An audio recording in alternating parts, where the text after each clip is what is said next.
வாழ்க்கையில முன்னேற ஆசைப்படுறது தப்பு இல்லைங்க.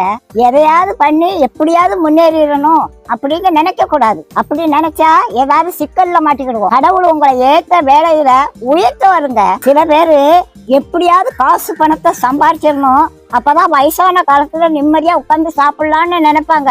வயசான காலத்துல காசு பணம் எல்லாம் இருக்கும், ஆனா ஒன்னும் அனுபவிக்க முடியாது. பாட்டி வீட்டுல ஒரு எலி ரொம்ப நாளா தொண்டை பண்ணிக்கிட்டு இருந்தது. அதை எப்படியாவது பிடிச்சிடணும்னு கூண்டுக்குள்ள ஒரு தேங்காய் துண்டை குத்தி வச்சேன். ஒரு 9 மணிக்கு சத்தம் கட்டுச்சு, எலி மாட்டிக்கிட்டுச்சு. சரி இருக்கட்டும், காலையில எந்திரிச்சு காட்டு பக்கத்துல கொண்டு திறந்து விடுவோம் அப்படின்னு நினைச்சு தூங்கிட்டேன். காலையில பார்த்தா எலி உள்ளதான் இருந்துச்சு. ஆனா அந்த தேங்காய் துண்டை அதை நக்கி கூட பார்க்கலங்க. எப்படி வச்சானோ அது அப்படியே இருந்துச்சு. ராத்திரி முழுவதும் உள்ளதான் இருந்துச்சு. அந்த தேங்காய் துண்டை திங்கலாம்ல, அதுக்கு மரண பயம் வந்துட்டு அதனால தேங்காய் துண்டை திங்கிறதுக்கு மனசு வரல. அதுக்கு தேங்காய் துண்டை விட நம்ம உயிர் பிழைச்சா போதும்னு அது இருந்துச்சு.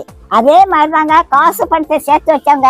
கடைசி காலத்துல ஒன்னையும் அனுபவிக்க மாட்டாங்க. லட்டை பார்த்த உடனே வாயில எச்சி வரும், ஆனா டாக்டர் சொன்னது ஞாபகத்துக்கு வரும், லட்டை தின்றாத சுகர் ஏறி போயிரும் அப்படின்னு சொல்லியிருக்காங்க. ஆசைப்பட்ட ஒரு லட்டை திங்க முடியல, காசு பணம் இருந்து என்ன செய்ய? கடவுளோட ஆசீர்வாதம் இருந்துச்சுன்னா கடைசி வரைக்கும் நல்லா சாப்பிடலாங்க. நாளைய தினத்தை குறிச்சு கவலைப்படாதீங்க. அந்தந்த நாளைக்கு அந்தந்த நாளோட பாடு போதுங்க. இன்னைக்கு சாப்பாடு கொடுத்த கடவுள் நாளைக்கு சாப்பாடு கொடுப்பாரு. நீதி நேர்மை உண்மை உத்தமமா மட்டும் வாழுங்க. கடவுள் ஒரு நாளும் உங்களுக்கு ஒரு குறையும் வைக்க மாட்டாங்க. நம்ம எப்படி சம்பாதிக்கோங்கிறத கடவுள் பார்த்துக்கிட்டே இருக்காருங்க.